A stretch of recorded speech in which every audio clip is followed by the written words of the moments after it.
Bonjour à tous, Maxime avec vous de Cryptophile, cryptofr.net. Aujourd'hui, j'ai une très bonne nouvelle à vous annoncer.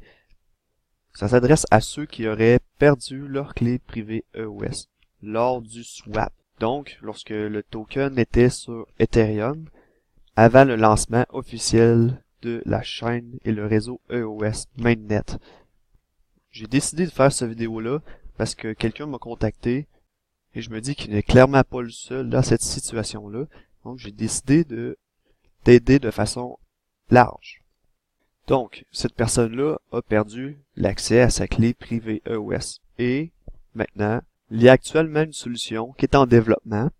Lorsque le développement sera terminé, il sera soumis au producteur de blocs pour approbation.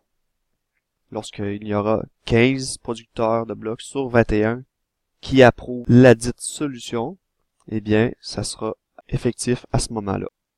Je vais laisser un lien dans la description, donc vous pouvez consulter le site eosauthority.com. Et en passant, si vous voulez être notifié lorsque la solution sera complète et active, vous n'avez qu'à activer les notifications sur cette chaîne Cryptophile. Je vais me faire un plaisir de vous notifier.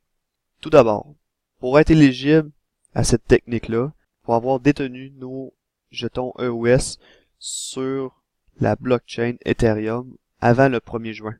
Ensuite, le deuxième critère, c'est qu'il faut avoir un compte sur le EOS Mainnet. C'est le cas pour ceux qui avaient les tokens avant le 1er juin. Les comptes ont été créés automatiquement lors du déploiement du réseau EOS. Le troisième critère, il faut ne pas avoir accès à la clé privée EOS. Ensuite, pour le quatrième critère, il ne faut jamais avoir utilisé le compte EOS.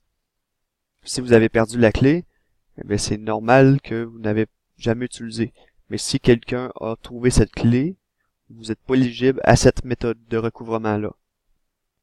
Ensuite, pour terminer, il faut être capable de signer une transaction avec la clé Ethereum de base. Donc, lorsque vous avez enregistré vos tokens avant le 1er juin, eh bien, vous allez devoir utiliser un peu la même technique pour pouvoir signer une transaction et approuver le changement de clé EOS. J'ai fait une illustration ici pour vous. À gauche, on a Ethereum avec les portefeuilles qu'on a pu prendre pour signer les transactions, signer l'enregistrement du compte EOS, donc MyEtherWallet, Exodus, Ledger Nano, par le biais de l'interface MyEtherWallet. L'important, c'est d'avoir le contrôle sur la clé privée et de pouvoir signer une transaction. Et côté droit, on a EOS avec les portefeuilles qu'on pourrait utiliser. Il y en a d'autres, évidemment, mais c'est quelques exemples. Si vous voulez comme la liste complète, vous pouvez visiter mon site, je vais le laisser en commentaire. Donc ici, on a la clé publique Ethereum et la clé privée en rouge à gauche. On a utilisé, exemple, MyEtherWallet pour signer une transaction et lier cette clé à la clé EOS. Mais le problème en ce moment, c'est que vous n'avez pas accès, vous avez perdu la clé privée EOS. Dans la procédure de recouvrement automatique, ça nous prend un nom de compte EOS. Si vous ne savez pas le nom du compte, il faut tout d'abord aller sur blocks.io, bloks.io. À ce moment-là, vous inscrivez tout simplement votre adresse publique EOS dans le champ de recherche et vous faites Search. On va alors vous renseigner le nom du compte qui a été créé lors du lancement du réseau EOS. Il faut copier ce compte-là et l'inscrire tout simplement dans le formulaire. Vous collez le nom du compte dans le formulaire et vous faites Check Account. Là, on vous dit le résultat si vous passez les critères. Dans le cas que vous passez les critères, vous pouvez inscrire une adresse courriel pour être alerté une fois que la solution sera prête.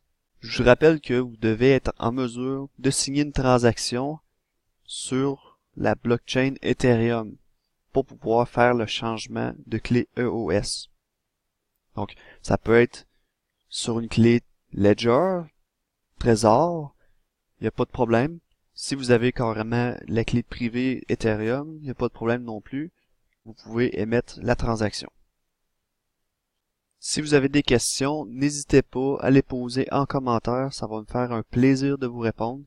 Et si vous avez des sujets dans lesquels vous voulez que je discute, faites-moi en part également. Et abonnez-vous pour savoir l'avancement sur le dossier des clés privées EOS perdues, en plus de ne pas manquer des informations comme ça très utiles. Sur ce, je vous dis à bientôt.